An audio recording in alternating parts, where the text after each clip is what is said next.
नमस्कार दोस्तों, मेरा नाम है सौरभ और स्वागत है आपका मगध एजुकेशन में। 23 अगस्त 2023 ये दिन हमेशा हमेशा के लिए इतिहास के पन्नों में स्वर्ण अक्षरों में दर्ज हो गया था, जब भारत की स्पेस एजेंसी इसरो के द्वारा भेजा गया चंद्रयान 3 मून के सरफेस के साउथ पोल पे सॉफ्ट लैंडिंग कर गया था दोस्तों। और इसी के साथ भारत देश दुनिया का वो चौथा देश बन गया जिन्होंने अपने देश से स्पेस क्राफ्ट को मून के सरफेस पे सॉफ्ट लैंडिंग कराया था दोस्तों। भारत के पहले सोवियत यूनियन, अमेरिका और चाइना ने ये खिताब हासिल किया हुआ था, लेकिन जो भारत का चंद्रयान 3 मून के सरफेस पे लैंड किया था वो अपने आप में एक हिस्टोरिकल था और एक बहुत बड़ा माइलस्टोन था दोस्तों। और साथ में यहाँ पे ये किस मायने में दुनिया के जो यहाँ पे 3 और देश ने अपने स्पेस क्राफ्ट भेजे थे उससे ये भिन्न था, वो इस आम मामले में दोस्तों कि अमेरिका हो या सोवियत यूनियन हो या फिर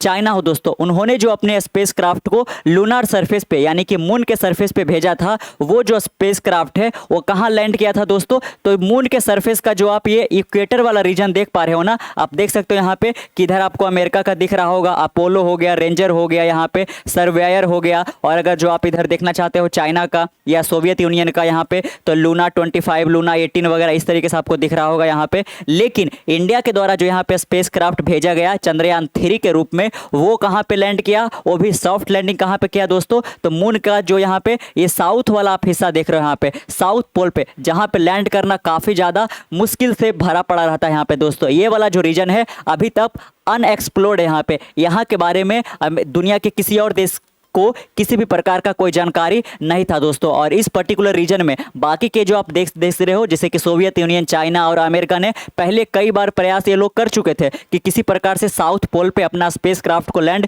करा सके, लेकिन वो हर एक बार विफल हुए जा रहे थे। लेकिन इंडिया ने सबसे पहले ये प्रयास किया था चंद्रयान 2 के साथ, जो कि यहाँ पे कह लीजिए कि उसका सही से लैंडिंग नहीं हो पाता है, लेकिन उसकी गलतियों से सीख कर यहाँ पे कह लीजिए कि इंस्ट्रूमेंट के अंदर और कई सारी जो तकनीकी गड़बड़ियाँ हुई थी चंद्रयान 2 के साथ, उसको सुधार कर चंद्रयान 3 को 23 अगस्त 2023 को फाइनली यहाँ पे लैंड करवा लिया गया था, जो कि यहाँ पे अपने आप में हिस्टोरिक था दोस्तों। तो आप यहाँ पे सोच रहे होंगे कि आखिरकार आज हम इसके बारे में क्यों बात कर रहे हैं। ऐसा इसलिए क्योंकि 23 अगस्त को जब यहाँ पे चंद्रयान 3 लैंड किया था दोस्तों, तो आपको बता दें उसमें 2 मॉड्यूल लगे हुए थे। एक मॉड्यूल यहाँ पे क्या था, तो एक था लैंडर, जिसका नाम क्या था दोस्तों यहाँ पे, तो विक्रम था यहाँ पे, है ना। तो जो विक्रम लैंडर है वो यहाँ पे एक लैंडर था और यहाँ पे साथ में इसके साथ क्या निकल के आता है, तो रोवर भी निकल के आता है। तो इसका नाम क्या रखा गया था, प्रज्ञान रोवर। तो ये आपने देख रखे हो प्रज्ञान रोवर है, जो कि इसमें से निकलकर कुछ दूरी का डिस्टेंस यहाँ पे ट्रैवल किया और साथ में यहाँ पे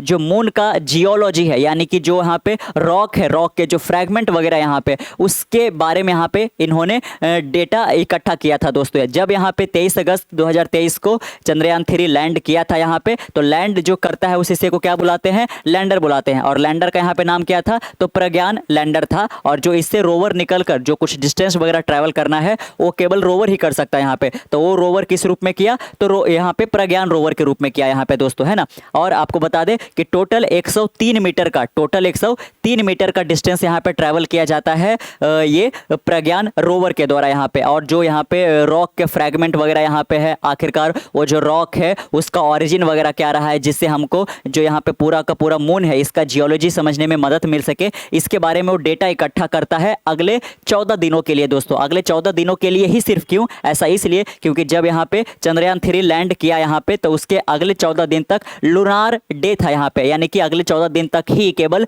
रोशनी यहाँ पे मौजूद था। और यहाँ पे अर्थ के जैसा तो होता नहीं है कि हर एक आपको 12 घंटे के बाद दिन और 12 घंटे के बाद आपको रात देखने को मिला, ऐसा मून के सरफेस पे नहीं होता है। 14 दिन लगातार यहाँ पे रोशनी मिलेगा, तो फिर उसके बाद फिर एक तरीके से कह लीजिए कि शीतलता पूरी तरह से छा जाता है और अंधेरा आ जाता है। और जो आप देख पा रहे होंगे यहाँ पे इसके ऊपर जो सोलर प्लेट वगैरह लगा हुआ है, उससे जब ये रोशनी मिलता है तभी इसके अंदर जो यहाँ पे पार्ट्स वगैरह यहाँ पे है वो फंक्शन कर पाते हैं। तो शुरू के 14 दिन तक, है ना, शुरू के 14 दिन तक जब यहाँ पे लूनर डे था यहाँ पे, कौन सा डे था? लूनार डे था, यानी कि रोशनी पहुंच रहा था तब तक यहाँ पे कई सारे जो डेटा है वो इकट्ठा किया जाता है, किसके द्वारा? तो इस रोवर के द्वारा। उसके बाद कह लीजिए कि जब लूनार डे खत्म होता है 15वें दिन, तो ये फाइनली हमेशा हमेशा के लिए स्लीप मोड में चला जाता है और ऐसा आशा लगाया जा रहा था कि यहाँ पे फिर से वापस यहाँ पे जाग पाएगा और एक बार फिर से यहाँ पे अपना जो है ना ये जर्नी इसका है आगे पूरा कर पाएगा, लेकिन ऐसा हुआ नहीं दोस्तों। लेकिन शुरू के 14 दिनों के अंदर ही जो यहाँ पे प्रज्ञान रोवर ने डेटा कलेक्ट किया था वो अपने आप में काबिले तारीफ है। और वो जो यहाँ पे डेटा कलेक्ट किया गया था उसका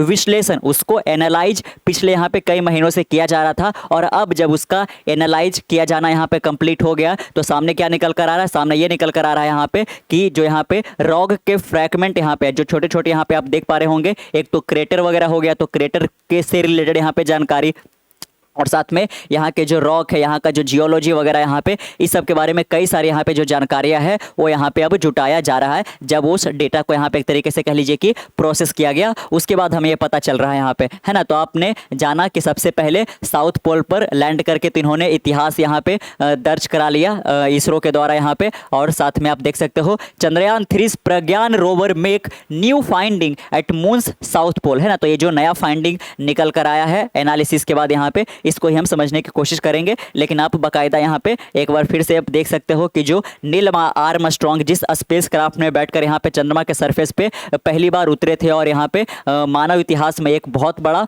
है ना, कह लीजिए कि एक जायंट लीप था दोस्तों, एक लंबी छलांग इन्होंने लगाया था, वो 20 जुलाई 1969 को लगाया था। लेकिन आप देख सकते हो इनका जो स्पेस क्राफ्ट है वो मून के किस पार्ट पे लैंड किया था? तो बिल्कुल इक्वेटर के पास में किया था। और अमेरिका या सोवियत यूनियन के द्वारा जो भी यहाँ पे लैंड करवाया गया है वो आप देख सकते हो कि यहाँ से लेकर इसी के बीच में यहाँ पे करवाया गया है। ना तो नॉर्थ पोल पे और ना तो साउथ पोल पे किसी कंट्री के द्वारा अभी तक लैंड करवाया गया था, लेकिन इंडिया इस मामले में इतिहास रच देता है दोस्तों। तो चौथा देश बना कि जो कि मून के सरफेस पे लैंड कराया और पहला देश बन गया जो कि साउथ पोल पे यहाँ पे सॉफ्ट लैंडिंग कराया है यहाँ पे। चलिए अब यहाँ पे थोड़ा सा जान लेते हैं कि आखिरकार ये जो नया फाइंडिंग है ये आखिरकार क्या निकल कर आ रहा है। आप देख सकते हो India Chandrayaan 3 mission has made significant finding about the lunar surface at moon south pole according to a new analysis of data. आप देख सकते हो कि जो डेटा कलेक्ट किया गया था प्रज्ञान रोवर के द्वारा उसकी जब एनालिसिस किया गया, उसका जब विश्लेषण किया गया तब यहाँ पे हमें पता चलता है। तो आप देख सकते हो कि प्रज्ञान रोवर का जो पूरा को पूरा 14 दिनों तक जो एक्सप्लोरेशन प्रोग्राम रहा यहाँ पे 103 मीटर तक जो डिस्टेंस ट्रैवल वगैरह किया गया और साथ में जो डेटा वगैरह कलेक्ट किया गया उसका एनालिसिस करके यहाँ पे हमें ये फाइंडिंग मिला है दोस्तों। ये जो फाइंडिंग है किस चीज पे यहाँ पे कह लीजिए कि प्रकाश डालता है, तो किस प्रकार से जो मून के सरफेस पे रॉक के फ्रैगमेंट है वो डिस्ट्रीब्यूटेड है यहाँ पे दोस्तों, है ना, कि किस तरीके से आखिरकार उनका बिखराव है। ये बिल्कुल अर्थ के सरफेस के जैसा बिल्कुल नहीं होगा, क्योंकि आपको पता होगा कि मून पे यहाँ अर्थ पे हमारे पास एटमॉस्फेयर है दोस्तों। तो अगर जो कोई पत्थर का टुकड़ा किसी सरफेस पे रखा है तो अगले कई सालों के बाद वहाँ पे वो नहीं पड़ा रहेगा, वो पहले तो कह लीजिए कि यहाँ पे फ्रिक्शन वगैरह के कारण, एयर रेजिस्टेंस के कारण यहाँ पे वो छोटे छोटे टुकड़ों में बढ़ जाएगा और फिर वो कहीं और कह लीजिए कि हवा के माध्यम से उड़कर चला जाएगा। लेकिन चूंकि मून के सरफेस पे किसी प्रकार का एटमॉस्फेयर नहीं है, इसीलिए जो कोई भी एक चीज जहाँ पे है वो वहीं पे पर्टिकुलरली रह जाएगा। लेकिन यहाँ पे भी एक फाइंडिंग निकल कर आ रहा है कि मून के सरफेस पे भी जो यहाँ पे रॉक होते हैं उसमें से 2 रॉक के बारे में ऐसा पता चला है कि ये डिग्रेड कर रहे थे, यानी कि अपघटित हो रहे थे, जो कि अपने आप में काफी ज्यादा अजीबोगरीब बात है दोस्तों कि वहां पे एटमॉस्फेयर नहीं है, इसके बावजूद भी कैसे भला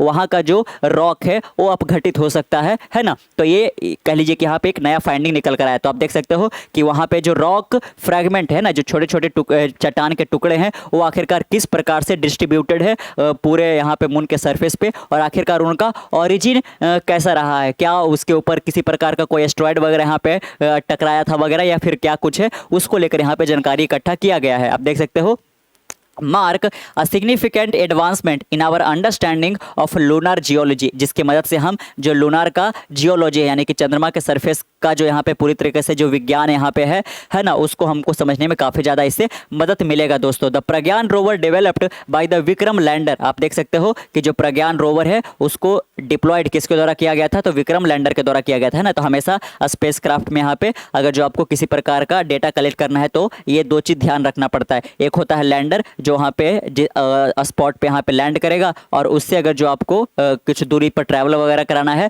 तो रोवर होता है। चंद्रयान 3 के केस में लैंडर का नाम विक्रम था और रोवर का नाम प्रज्ञान था दोस्तों। यहाँ पे आप देख सकते हो कि ये टच डाउन जो हुआ था, जो हिस्टोरिक टच डाउन हुआ था साउथ पोल पे, वो किस दिन हुआ था? 23 अगस्त 2023 को है। और इसीलिए यहाँ पे कह लीजिए कि एक तरीके से भारत के स्पेस एक्सप्लोरेशन के इतिहास में ये दिन यहाँ पे सुनहरी अक्षरों में हमेशा हमेशा के लिए इतिहास में दर्ज हो गया दोस्तों। आप देख सकते हो कि टोटल का 103 मीटर का जो डिस्टेंस है वो प्रज्ञान रोवर के द्वारा लूनार के सरफेस पे यहाँ पे ट्रैवल किया गया था, वो भी एक ही लूनार डे के अंदर, है ना। लेकिन थोड़ा सा हम यहाँ पे बाकायदा देखेंगे कि किस तरीके से पूरा का पूरा जो जर्नी है वो यहाँ पे कंप्लीट किया गया था दोस्तों। यहाँ पे तो जब सबसे पहले आप यहाँ पे देख लीजिए कि वो जो डिस्टेंस ट्रैवल किया गया था उसका आखिरकार पाथ कैसा है, आपको हम, है ना, थोड़ा सा टाइम लेंगे, लेकिन आप यहाँ पे देखिएगा कि किस तरीके से बाकायदा वो किया गया था।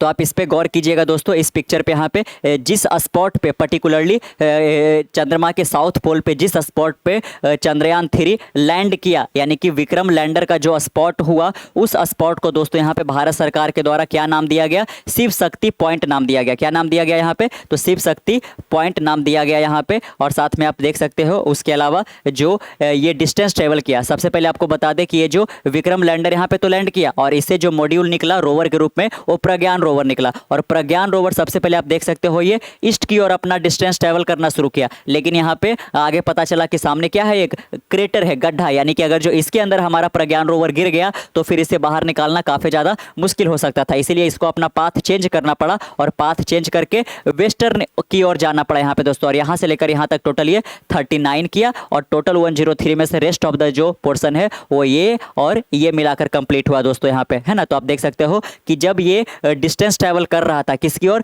वेस्ट की ओर, तो यहाँ पे ये फाइंडिंग निकल कर आया कि जब ये ईस्ट की ओर कर रहा था तो इस साइड जो यहाँ पे छोटे छोटे जो पत्थर के टुकड़े थे उसके साइज काफी छोटे थे दोस्तों। लेकिन जब ये वेस्ट की ओर यहाँ पे ट्रैवल कर रहा था हमारा प्रज्ञान रोवर, तो इस बीच रास्ते में जो भी उसको पत्थर के टुकड़े मिल रहे थे उसका साइज बढ़ता जा रहा था यहाँ पे दोस्तों, है ना। तो जो कि ये भी अपने आप में अजीबो गरीब चीज है, क्योंकि कह लीजिए कि इस तरीके से जो डिस्ट्रीब्यूशन है ये आखिरकार हो पॉसिबल कैसे हो पाया, क्योंकि यहाँ पे एटमॉस्फेयर तो है नहीं यहाँ पे। तो इसके बारे में हमें कई सारी जानकारियां मिल रही है। और साथ में यहाँ पे देखा गया जो चट्टान है वो यहाँ पे अपघटित भी हो रहे हैं, ये भी एक नया चीज निकल कर यहाँ पे आता है। फिर आप देख सकते हो यहाँ से फिर इसका पाथ चेंज करके यहाँ पे किया गया और फाइनली इस स्पॉट पे जाके जो हमारा प्रज्ञान रोवर है वो अभी रेस्ट कर रहा है हमेशा हमेशा के लिए। इसी पर्टिकुलर स्पॉट पे हमारा प्रज्ञान रोवर कह लीजिए कि यहाँ पे सोता रह जाएगा दोस्तों यहाँ पे, है ना। तो शुरू के 14 दिन में ही ये पूरा का पूरा जो भी डिस्कवरी कर पाया, जो भी डेटा कलेक्ट कर पाया, वो 14 दिन में ही कर पाया जब वहाँ पे रोशनी मौजूद था। लेकिन जब यहाँ पे कह लीजिए कि टेम्परेचर काफ़ी ज़्यादा डाउन हो गया, सन का यहाँ पे एनर्जी आना कम हो गया, तो इसके बाद इसका जो फंक्शन है वो हो रहा बंद हो गया, क्योंकि जिससे इसको एनर्जी मिल रहा था सोलर प्लेट, वो यहाँ पे काम करना बंद किया दोस्तों। आप साथ में देख सकते हो यहाँ पे लूनर सरफेस पे कई सारे यहाँ पे क्रेटर है, इसके बारे में भी हमें जानकारी मिला है कि आखिरकार क्रेटर के अंदर जो यहाँ पे पत्थर के टुकड़े होते हैं आखिरकार उसका किस तरीके से यहाँ पे होता है ना। तो आप देख सकते हो कि फाइनली जो टोटल डिस्टेंस हुआ है ना, इधर वाला जो पूरा हुआ 103 का, और आप इसको भी मिला दीजिए तो टोटल का 101.4 मीटर का जो डिस्टेंस है वो ट्रैवल किया गया हमारे प्रज्ञान रोवर के द्वारा। और ये एक ही लूनार डे के अंदर किया गया, यानी कि शुरू के कितने दिन में? शुरू के 14 दिन के ही अंदर यहाँ पे किया गया दोस्तों यहाँ पे, है ना। तो आपने जाना है।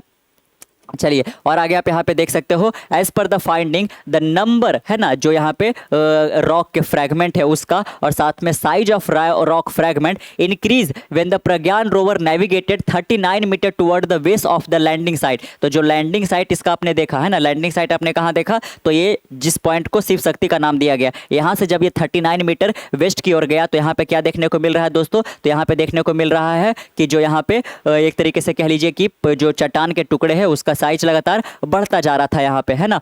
The number and size of rock fragment increases, ना केवल साइज बल्कि उसके नंबर भी बढ़ते नजर आ रहे थे। The name given to Chandrayaan 3 landing zone by PM Narendra Modi, जो शिव शक्ति पॉइंट नाम दिया गया वो हमारे प्रधानमंत्री के द्वारा नाम दिया गया, है ना, ताकि यहाँ पे याद किया जा सके कि ये भारत के द्वारा यहाँ पे इस पॉइंट पे पहली बार सॉफ्ट लैंडिंग कराया गया था। The rover's journey was in the Nectarian plain region between Manzinus and the Boguslawsky crater. तो आप देख सकते हो कि यहाँ पे जो आप क्रेटर ऑब्जर्व कर पा रहे होंगे दोस्तों यहाँ पे, है ना, एक क्रेटर ये हो गया और एक क्रेटर ये हो गया। तो ये क्रेटर, दोनों क्रेटर का यहाँ पे नाम आप बकायदा देख सकते हो, क्या क्या नाम यहाँ पे है। तो एक नाम है यहाँ पे, है ना, मैंजुएस, और नाम है यहाँ पे बोगसॉकी क्रेटर। और ये दोनों क्रेटर काफी ज्यादा इंपॉर्टेंट हो जाते हैं क्योंकि ये दोनों क्रेटर के बीच में जो प्लेन है उसका नाम क्या है? Nectarian plain. और इस नेक्टेरियन प्लेन जो है वो साइंटिस्ट को, यहाँ पे एस्ट्रोनॉट को काफी ज्यादा एक्साइट करती है क्योंकि ये बकायदा पूरी तरह से अभी तक अनएक्सप्लोर्ड है दोस्तों। और यहाँ पे जो हमें फाइंडिंग मिलता है, यहाँ पे जो हमें कह लीजिए कि डेटा मिलता है वो बाकी लूनर सरफेस के अलग पार्ट से काफ़ी ज़्यादा अलग हमें नजर आता है दोस्तों। एंड एरिया देख सकते हो आप, वो बाकायदा इस एरिया जो है नेक्टेरियन प्लेन वो किस लिए ज़्यादा पॉपुलर है, which is of a special interest to scientist. This fragment were found scattered around the rims, wall slope and floor of a small crater each no larger than 2 metre in diameter। तो जो भी यहाँ पे rock के fragment देखने को मिला, हर एक का जो डायमीटर था वो 2 मीटर से एक तो छोटा ही देखने को मिला है। और साथ में अगर जो हम उसके डिस्ट्रीब्यूशन की बात करें कि कहाँ कहाँ वो बिखरा पड़ा था, तो जो रिम्स है, या रिम्स किसको बोलेंगे दोस्तों, तो रिम्स बोलेंगे यहाँ पे क्रेटर का, जो यहाँ पे आप देख पा रहे हो ये क्रेटर, इसके चारों साइड का जो यहाँ पे जगह है इसको रिम्स का नाम दिया जाता है। तो इसके चारों ओर देखने को मिला यहाँ पे जो वॉल स्लोप है ना, जो आप ये यहाँ पे ये गड्ढा देख पा रहे हो यहाँ पे, तो यहाँ पे इस तरीके से गड्ढे के इस सरफेस पे जो यहाँ पे देखा गया उसको वॉल स्लोप बोला गया यहाँ पे, और साथ में क्रेटर के फ्लोर पे भी इसको देखा गया। The new finding presented earlier this year at the international conference on planet exoplanet and habitability shown at interesting trend both the number and size of the rock fragment increase as the rover moved about 39 metre westward towards its landing site. तो landing site से जब ये 39 metre waste की ओर यहाँ पे गया तो किस प्रकार के ट्रेंड यहाँ पे ऑब्जर्व हुए कि नंबर और साथ में साइज जो रॉक पार्टिकल का है वो बढ़ता हुआ नजर आ रहा था। और साथ में इस पर्टिकुलर प्लेन में जब वो ट्रैवल किया तो काफ़ी ज़्यादा ये एक्साइटमेंट भर के दिया किसको, तो साइंटिस्टों को दिया यहाँ पे दोस्तों। और साथ में इसको प्रेजेंट भी किया गया था, बाकायदा इस फाइंडिंग को दिखाया भी गया था इसी साल के शुरुआती दिनों में। कहाँ पे, तो इंटरनेशनल कॉन्फ्रेंस जो हुआ था प्लैनेट एक्सपो प्लैनेट और हैबिलिटी को लेकर दोस्तों, वहाँ पे इसको बाकायदा शोकेस भी किया गया था, जो कि अपने आप में काफ़ी ज़्यादा एक हिस्टोरिक था। 2 rock fragment discovered during the Chandrayaan mission exhibited sign of degradation indicating they have undergone a space weathering। तो आप देख सकते हो दोस्तों यहाँ पे, जो कि सबसे ज़्यादा यहाँ पे एक्साइटेड बात यहाँ पे यही है कि मून के सरफेस पे जहाँ पे एटमॉस्फेयर नहीं है वहाँ पे भी जो 2 रॉक है वो डिग्रेड करता हुआ नजर आया है। तो ये भला कैसे पॉसिबल है, तो मून के सरफेस पे ये जो होता है डिग्रेडेशन ऑफ रॉक जो है ये किस फेनोमेना के कारण हो पाता है, तो ये हो पाता है स्पेस वेदरिंग के कारण। आप ध्यान रखिएगा है ना, यहाँ पे ये स्पेस वेदरिंग के कारण होता है, अगर जो एटमॉस्फेयर नहीं है भी इसके कारण भी। तो ये जो स्पेस वेदरिंग का ये जो कॉन्सेप्ट है वो यहाँ पे निकल कर आया। The finding support previous studies that have suggested a gradual coarsening of rock fragment within the lunar regolith. The new discovery will inform a strategy for potential resource utilisation on the moon, है ना। तो किस प्रकार से जो moon के surface पे resource है उसको हम यूटिलाइज कर पाएंगे, ये जो है काफ़ी ज़्यादा हमें ये मदद करेगा, जो स्पेस वेदरिंग घटना के कारण जो रॉक कह लीजिए कि एक तरीके से अपघटित हो रहा है उसको लेकर दोस्तों यहाँ पे। तो कैसा लगा आपको ये जानकारी, यहाँ पे जो हमारा प्रज्ञान रोवर है उसने जो भी डेटा कलेक्ट किया था उसके बेसिस पे जो उसके डेटा को जब यहाँ पे एनालिसिस किया गया उससे जो यहाँ पे फाइंडिंग निकल कर आता है उसको लेकर। तो इसमें जो आपने मेन बातें जाना उसमें यही था दोस्तों कि जो यहाँ पे रॉक फ्रेगमेंट है वो आखिरकार किस वजह से डिग्रेड हो रहे हैं। तो आपने जाना स्पेस वेदरिंग की वजह से हो रहा है। और साथ में आपने ये भी जाना कि जब वेस्ट की ओर हमारा प्रज्ञान रोवर ट्रैवल किया तो उसने क्या फाइंड किया कि जो रॉक फ्रेगमेंट का साइज है और साथ में जो नंबर है वो बढ़ता हुआ नजर आ रहा था दोस्तों। और जो नेक्टेरियन प्लेन का रीजन है इसको लेकर भी काफ़ी ज़्यादा फाइंडिंग यहाँ पे निकाल के दिया, और जो कि और आगे आने वाले दिनों में एनालिसिस के बाद हमें और ज़्यादा जानकारी मिल सकेगा। तो नीचे कमेंट बॉक्स में जरूर बताइएगा कि कैसा लगा आपको ये वीडियो, और अगर जो आपको ये पसंद आया है तो अपने दोस्त और फैमिली के साथ शेयर करना मत भूलिएगा, क्योंकि वो कहते हैं ना कि शेयरिंग इज केयरिंग। तो मिलते हैं कल एक नई वीडियो के साथ, तब तक के लिए keep learning keep growing. This is Saurabh signing off, next one, bye bye.